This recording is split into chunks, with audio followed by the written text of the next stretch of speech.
going on, ladies and gentlemen? This is Muscle, and this is another Two Line Music Hut's Entertainment Report podcast, and this is our Black History Month special. Today we have serial entrepreneur and professional risk taker and my good friend in the building. You know what we have? We have Mr. Wes Hype in the building. What's going on, my brother? What's going on, bro? I'm excellent. Yourself? Is it too late to use the washroom, or? I would say so, because cameras are rolling. We're on here right now. No bathroom breaks? I'm good, bro. I'm good. Welcome back to actually the Entertainment Report podcast. It's good to have you here. Thank you. Yeah, man. It's like we haven't really been going too many places this year, 2020, 2021. Everything locked up. Crazy. As I told them, this is actually our Black History Month special. All right? You're a professional risk taker. Plus, right now, you have your nonprofit called Project B.O.S.S. All right? Yes, sir. Project B.O.S.S. That's correct. Project B.O.S.S. All right? I want you to tell the people them slightly about that project going on right now. Well, first of all, B.O.S.S is an acronym, stands for Black Owned Success Stories. Shout out to Mama Hype for the name. It's basically just a culmination of all the things that I wanted to do. In its very short form, it's the thing that I would have loved to have had when I was 13, 14, 15 as an entrepreneur starting up. It's that resource that you can go to. I was lucky enough to start as an entrepreneur at 13, 14, 15, but whether you're 13 or 30, it's a resource that you can use, and we are trying to help Black businesses and Black entrepreneurs in a bunch of different ways. One is just providing certain resources to education, just little business tips, different things about the very basics, entrepreneurship 101, things that you may not know. It's like a lot of entrepreneurs, things just come second nature, trial and error, you know what I mean, guess and check.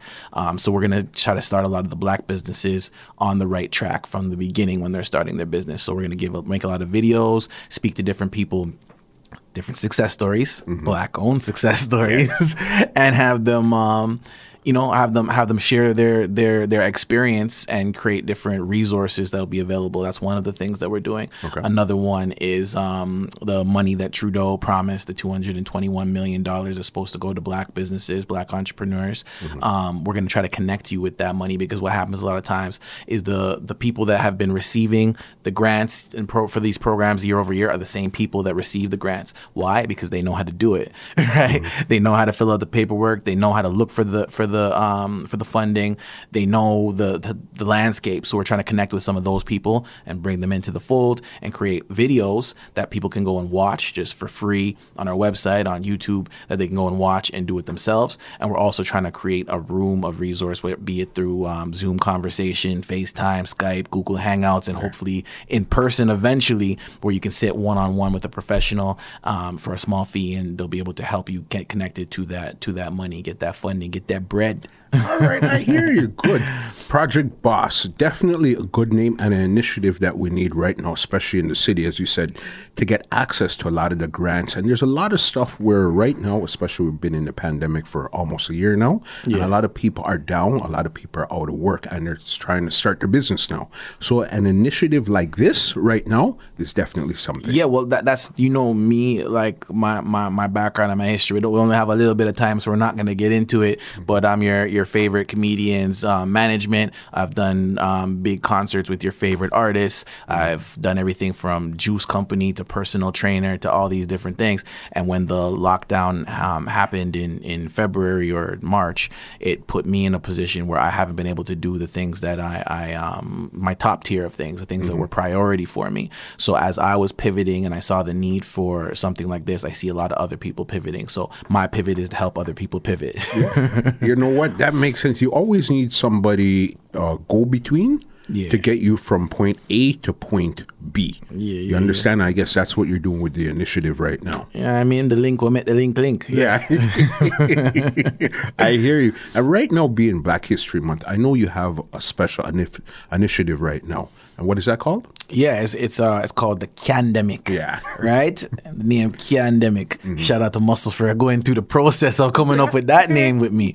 The CANDEMIC is the root word CAN, has two different kind of meanings. One is for Canada. It's a Canada-wide, nationwide initiative. Two, I channeled my inner Obama, and I had that whole yes we can feeling to the name, and it's yes we can make it through this pandemic, whatever you want to call it. We're going to get through it. And it's about supporting black businesses and helping them get through these trying times, because really and truly, if you look at the statistics, the black businesses are being hit harder than any other businesses during this time.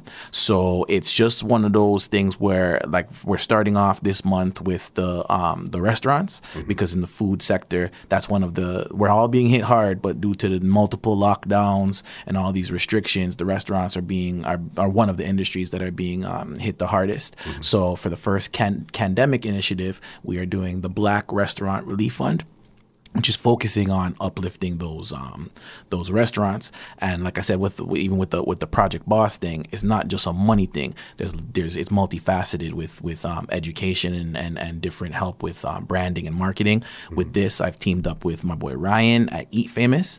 They have a huge Instagram account where they have not a lot of notoriety. He's one of the more famous, no pun intended, more famous foodies in the city, and he's black.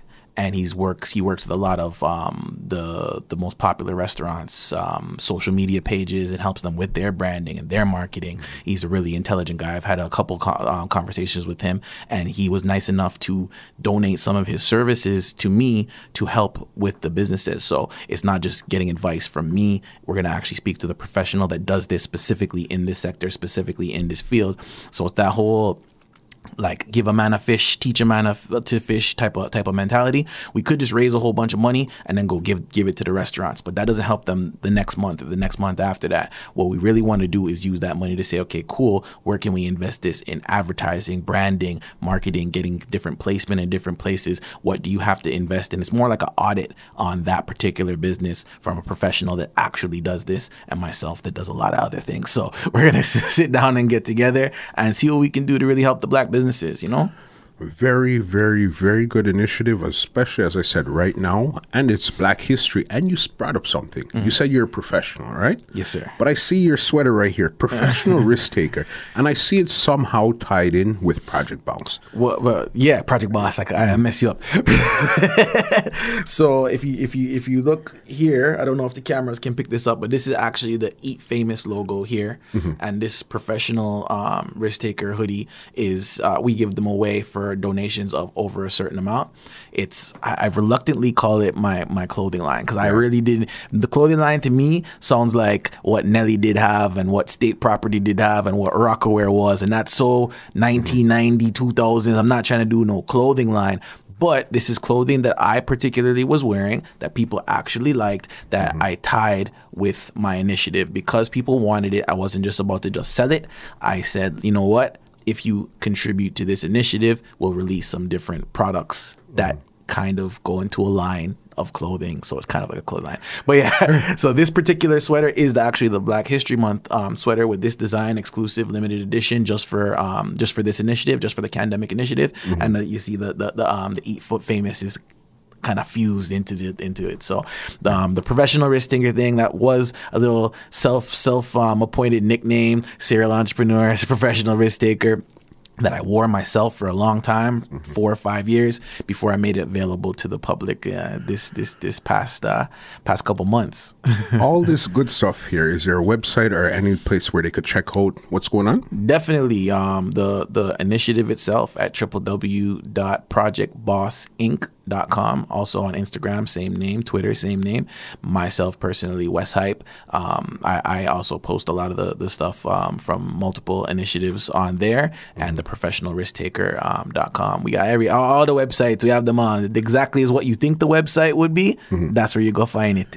That's what it is. No, definitely. I really like your initiative, because somebody like you, I've seen you grow so much over the years. Yeah. And I think if anybody should be in this position right now, it should be you, because you've done it time and time again, and especially without anybody holding your hand. So then now this whole nonprofit right now is holding their hand where you didn't have anybody to hold yours. Yeah. So you're maneuvering them through all the pitfalls right now. Yeah. Well, first of all, I appreciate you noticing the evolution and the growth. I've known you a long time, but I like to say smooth waters never created a skilled sailor. Like I am one of the most skilled sailors, if you do if I do say so myself, and that's because I've been through the roughest of water, Bridget. I've been through it all. I've failed a whole lot of times. I've lost a whole lot of money, and I've also learned how to make it back and then some. You know what I mean? So if anybody were to navigate you through what not to do, it's me, and kind of steer you more towards what has worked for me. Who don't hear must feel. And a lot of people do have to experience things for themselves. But if you are looking for that helping hand and that advice from somebody who's been there and done it, we are a resource. You know, we do have and it's not just me alone. It's a whole team of people that I've worked with in the past that have also been through those rough waters. Some skilled sailors. I agree, definitely. Project B.O.S.S, you guys need to check it out on all their social media, their website and stuff. But Wes, before I get you out of here, I seen something come up the other day. I call it Wes Hype versus Uber Eats. I knew you were going to ask me about that. Do you want to explain to me exactly what happened? Listen, the short version of that story, okay? I simply, with the initiative, with the CANDEMIC initiative, with the Black Restaurant Relief Fund, with Black History Month, with Project B.O.S.S, all of the above, these are all things that they're just there in my mind right now. It's at the forefront of my mind. So I was making a conscious decision to support a Black restaurant. And I thought that I could do that by going onto the Uber Eats app and going into the Black-owned section of the app. Unfortunately, actually, you know what? Before I even said the unfortunately part, the reason how I even got to find this, I wasn't just being fast and investigating these restaurants to find out if they're really Black owned. I thought, you know what? This place is not far from my house. Maybe they do delivery in the area. They're on their own. So if I can make a call to the restaurant themselves, then they don't have to pay the Uber fees, and they can I'm just trying to, there was a $45 bill. I'm like, yo, I want this Black restaurant to get my whole $45 if possible. So I call, and the voice on the phone, I'm not going to say that I can pick up everybody's race on the phone. I don't know. Some people speak differently. But let's just say it was my first red flag. Okay. And by the time I hung up the phone, I said, I need to do some investigation. So I went to the Instagram of the restaurant, and I did not see a Black face on that Instagram. So I tried to get the Uber driver to ask the restaurant when they got there to pick up my food, because I was like, I'm even still kind of like treading lightly. I didn't want to just call and interrogate the man and say, yo, bro, you don't sound Black. Are you really Black? I could have done that, but I didn't do that. So I asked the Uber driver to just find out when he picked up the food. Yo, can you find out if it's a Black-owned restaurant? The idiot Uber driver just put me on speakerphone and said, oh, the guy wants to say something to you. I was like, okay, cool. So now he puts me on speaker, and I said, sir, I've had this problem before where I've supported restaurants that said they were Black owned only to find out that they weren't. So I just want to know, is your restaurant Black owned? And he said, well, I'm white, but my partner's dark. I said, okay, cool. Didn't like that. I don't blame you at all. Didn't like that. So long story short, I vented about how I felt on Instagram, on my Instagram live. Like immediately, the food didn't even have time to reach my house. And by the next day, it had like a couple thousand shares, a couple hundred comments, and they kept tagging Uber directly in it. So eventually, people were asking me for answers, like, "Yo, like, what are you gonna do next, Wes? What are you gonna do? What are you gonna do?" So I said, "Listen, Uber, you have 24 hours to respond. That's it. There was not even an ultimatum. Just say you have 24 hours. Within an hour, they contacted me, and we've been in talks back and forth. The short version of the story, the short version of where it is right now, is they are claiming that they are developing, or they are funding an app that's in development, or a website that's in development, something to the name of Black Pages or something like that, and they're leaning on them for them to vet the Uber Eats thing through and through. Like, we recognize that there's issues with Uber Eats, the Black-owned section. We crowdsourced it from a lot of different places. We didn't have confirmations as to what's Black-owned from what's not. If someone tells us that it's not Black-owned, then we take it down and we do further investigation. But that's the method that they were using up until, you know, they got to the like this funding of this app, and there's a system in place. So I said, cool, show me your documentation that says that. What's the name of this company? Who are they? Let me do my investigation. And that's where it is right now. So it's kind of like a ceasefire with Uber right now. Yeah. Like, I'm not friend up with Uber, but I'm not gunning for them right now either. That's where it's at. But I did say this. I said, listen, I stopped taking taxis 6 years ago. From I downloaded the Uber app, I never took another taxi, right? And I've been living downtown now for 3 years. Mm-hmm. I haven't needed my vehicle for 3 years. So I've been taking exclusively Ubers everywhere. Never had a problem with your drivers. Never had a problem with the application. Everything's been smooth. That same level of trust is what I put into your Black-owned list. I took everything that I know about Uber and I bought with confidence.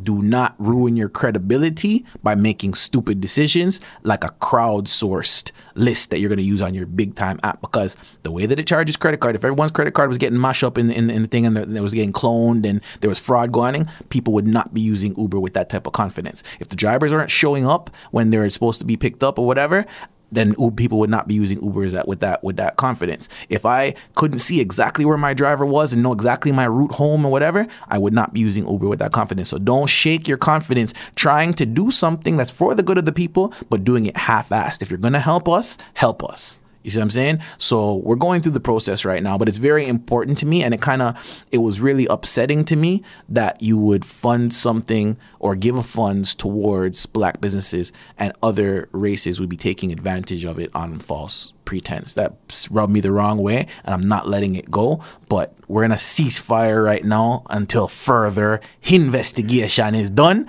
and I will report back to the people with what gone when we know say what gone. See it. Makes sense. And you know what? It seems like that was a real learning moment between you yourself, Uber, and even Project B.O.S.S, because this is the same thing. This is the same reason why this organization is even here. Yeah. So and sorry to cut you, but that's I actually have had conversations with my team exactly about that. Mm-hmm. I said, this Asian girl wants to help me do Ray-Tay-Tay. So if she wants to volunteer her time and work for, this was more actually for us 360, which is the Black app that I was developing as well. Mm-hmm. And I said, how do I let this person do this job, even though it's for free, and not give this job to a Black person when that's what I'm trying to uplift? But the way I kind of navigated those waters in my head was, if they're volunteering their time, then I'm accepting it. If it's a job that has to go that's paid, my first priority is going to be giving it to a Black business. Now, if the Black business are not producing the level of service, that's what I'm trying to say. I was going to say the service level of service that I require, then it will not go to a Black business, and that's the reason for Project B.O.S.S, because we're trying to make sure that all Black businesses are giving the same level of service as a corporate white, Asian, Indian, whatever kind of business. We're trying to, I'm not just saying that people, you should support Black business just because they're Black. I'm saying your first priority should be to look at a Black business, and we need to, as a race, need to uplift those businesses so there's no drop in quality of service. It's the same thing. You know what I mean? I'm not saying that you should have a lesser product because just to support Black. This is not a charitable type thing. This is just a shift in mentality that will allow Black businesses to become stronger and be on par with everybody else, so that we can actually make some. I feel that the road to all of the differences in equality, achieving true equality, the economics and education are a huge backbone, a huge base for that, right? So we first have to get our money up, and then we can pay for school and get our schooling up. And then, you know what? When we control the money, we control school, whether it's a white politician, a Black politician, an Indian politician, an Asian politician. You know what politicians respond to? Those two things, money and education. People have influence in the world, or people that have bread. You see what I'm saying? People that are in positions of power are people that have power through money, right? And that's where we really start to control and have skin in the game. Because if a politician has to address certain issues, but somebody else is paying him, why is he going to be concerned with your issues? You have no power. You have no power. You're not helping my campaign. So yeah, the black people need this, but you know what? The Indians need this, and they made a huge contribution to me. They made a huge contribution to my campaign. So I'm not saying the black issues aren't important. I'm just saying the Indian issues are paying me. And you understand. You know what I mean? It's difficult. It's difficult. Even I'm not gonna sit here and say I know all the ins and outs of politics, but I can see why having a certain group of people that contribute heavily to your campaign, it would be difficult for you to go back on your promises to them and expect the same contributions. And I can see why it's very easy to overlook, you know, certain other groups of people. And I never made no political contribution in my life. What a lot of people don't realize is politics is to take care of the people, yes, but in taking care of people, it takes a lot of money. So whoever is donating towards a cause the most, they're the ones that's first in line to be taken care of. Exactly. And once you understand that from that point of view, then things will start moving forward. And that's what we're trying to do. Number one, we're trying to say the people that are in the front of my line to be taken care of are black people. The people, the businesses that need my attention and my time are black people. The people that the businesses that I need to hire first to get certain jobs are black people. I'm not saying anything against any other group or anything like that. My priority is just the black people. Yeah, makes sense. It's Black History Month. Before I get you out of here, do you have a favorite quote from a black individual that you look up to? By any means necessary. Listen, let me tell you something. Okay, as there's a God in heaven, I gotta look in this camera and tell you. It's almost like you took it out of my mind and put it in yours, or it was out of yours into mine. I knew 100%. That's what you're gonna say. Yeah, man. You know, because you know me too. You know what kind of person I am. You know what I'm saying? Like I don't want to get too deep into the history, but I'll tell you when you know how we met through music and all that, and during those same times when we met, I was the person that had the CDJ 100s, the first little small one that would fit in a backpack. One in my backpack, my 2 CD binders, and my next 100 in this hand. Mixer in this hand, and I'd be jumping on subways from, first of all, go train from Pickering to the Scarborough line, Scarborough to RT to Subway, or RT to Subway line all the way to Islington, and go out and play dance in Mississauga, and have to wait till morning time after the dance to come back. You know what I'm saying? Yeah. So by any means necessary is exactly what I've been about for a very long time. I was like 15, 16 those times. It's a whole lot easier now than it was back then. The projects are just a whole lot bigger. Definitely. We're going to end it on that high note right there. And again, leave some information they could check out. Project B.O.S.S, some more info. Yes, CM info, projectbossinc.com, Project B.O.S.S Inc. on Instagram, Twitter, Facebook, everything you can think of. Me, myself, personally, Wes Hype on Instagram, and I don't really have too much other social media, but Instagram, you can find me and float to wherever I point you to from there. Brother Wes, it's been a great conversation. What I like about it is the growth I've seen in you over the years, and the commitment that you have to whatever you point your energy. And this one I know is going to grow just like everything else you pointed your energy towards. I appreciate it, man. Thank you so much. Thanks for having me. Taking the time to speak to me, man. No problem. This is actually, as I said, our Black History Month edition. And I knew if I was going to speak to anybody, you'd be definitely somebody I'd want to speak to. Respect. All right. Well, let me give you an outro and get out of here. Well, ladies and gentlemen, this is Muscle, and this has been another Two Line Music Hut's Entertainment Report podcast, and we are out. Boom bang. This podcast is brought to you by www.twolinedmusichut.com.